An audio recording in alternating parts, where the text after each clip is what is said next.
Amen. According to doing the things that God needed for him to do to complete, amen, this world system dealing with reproduction. And recognize that man could not reproduce with another man. Amen. I say that again. To recognize that man could not reproduce with another man. That's right. Amen. So he made Adam and Eve. He didn't bring out Steve. That's right. Amen.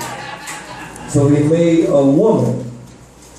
And That's what he did, right. he put Adam into a deep sleep and took a rib from him and began to form a woman and began to make this woman compatible to man.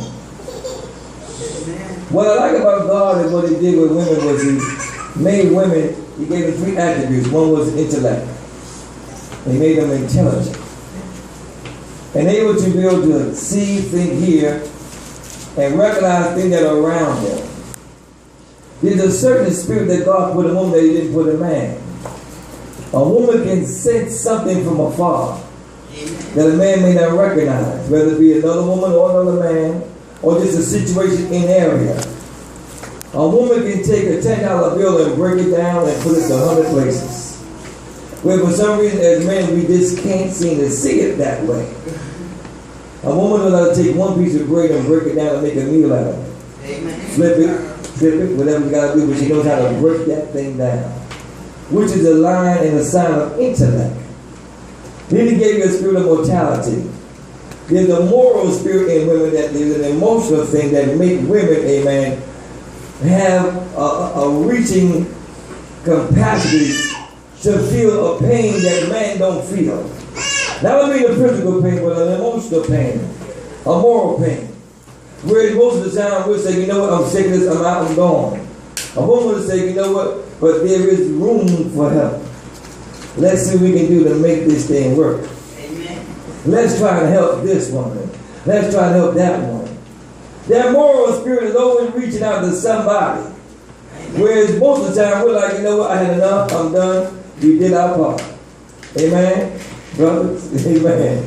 But the women will say, you know what, let's try and reach this a little further. That's the spirit that God put in woman to make them complete with man. Then you have the physical spirit and the physical capacity that God has put in women. The capacity to make a woman look like a woman, act like a woman, have the attributes of a woman. Whereas, amen, we got so many men, as they call them, she-males, trying to look like a woman, trying to act like a woman, and trying to become a woman. Amen. Bruce Tanner, the famous tennis star, friend of the pedestrians, decided he was tired of being a man, wanted to become a woman. He decided to take on the attributes that the woman has. He wanted to have hormone pills so he can have breasts. Mm-hmm. And all the different things. He wanted the hair to grow so he can look like a woman. But God made a woman different than he made a man. That's right. So no matter how much you want to be a woman, you can't be a woman if you're not a woman. Right. I don't care what you do. But in the book of Proverbs, the Lord picked it up and said in Proverbs verse 10, amen, 31:10 says, who can find a virtuous woman? So now God is moving from a woman to a virtuous woman.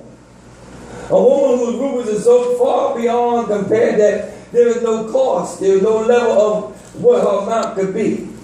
Or there is no price on the woman's values. Women are so powerful, they're so anointed, they're so precious in God's eyes that there is no value.